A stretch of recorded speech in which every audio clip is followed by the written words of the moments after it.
Teman-teman, perkenalkan nama lengkap saya Felix Yusiana Sama dari Prodi PCGF kelas F dengan NIM 231051024. Di sini saya akan mempresentasikan tugas agama yang berjudul relasi antara agama dan negara.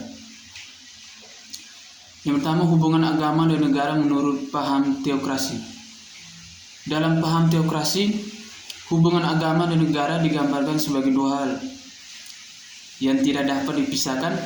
Negara menyatu dengan agama karena pemerintah menurut paham ini dijalankan berdasarkan firman-firman Tuhan. Segala tata kehidupan dan masyarakat, bangsa dan negara dilakukan atas titah Tuhan.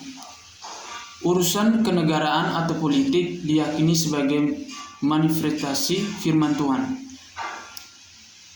Teokrasi langsung, pemerintah diyakini sebagai otoritas Tuhan secara langsung. Adanya negara di dunia ini adalah atas kehendak Tuhan. Oleh karena itu, yang memerintah adalah Tuhan pula. Teokrasi tidak langsung, yang memerintah bukanlah Tuhan sendiri, melainkan raja atau kepala negara yang memiliki otoritas atau kekuasaan atas nama Tuhan. 1. Paham sekuler. Paham sekuler memisahkan dan membedakan antara agama dan negara. Dalam paham ini tidak ada hubungan antara sistem kenegaraan dengan agama.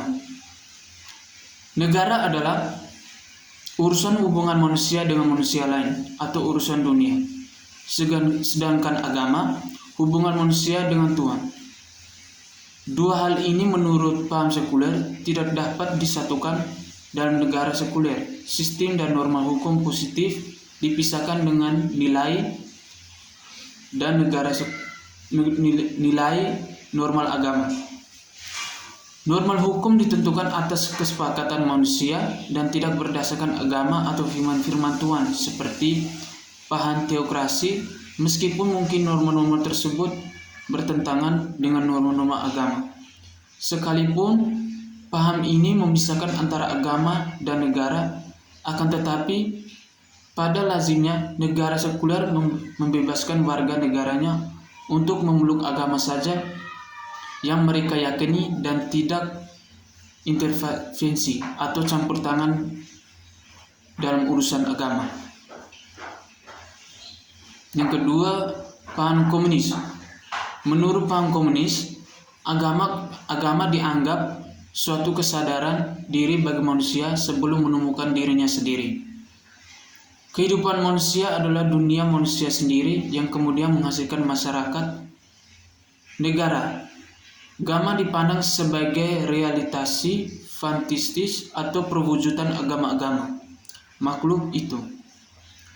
Agama harus ditekan, bahkan dilarang. Nilai-nilai tertinggi dalam negara adalah materi, karena manusia sendiri pada hakikatnya adalah materi. Paradigma pandangan Islam tentang negara. Pertama, paradigma interaktif. Paradigma interaktif yaitu adanya interaktif antara Islam dan negara. Menurut paradigma ini, konsep hubungan agama dan negara merupakan suatu kesatuan yang tidak dapat dipisahkan. Kebudayaan merupakan dua lembaga yang menyatu atau integrate. Ini memberikan pengertian bahwa negara merupakan lembaga politik dan keagamaan sekaligus. 2. Paradigma simbiotik. Menurut paradigma simbiotik, hubungan agama dan negara dipahami saling membutuhkan dan bersifat timbal balik. Agama membutuhkan negara sebagai instrumen dalam melestarikan dan mengembangkan agama. Begitu juga sebaliknya.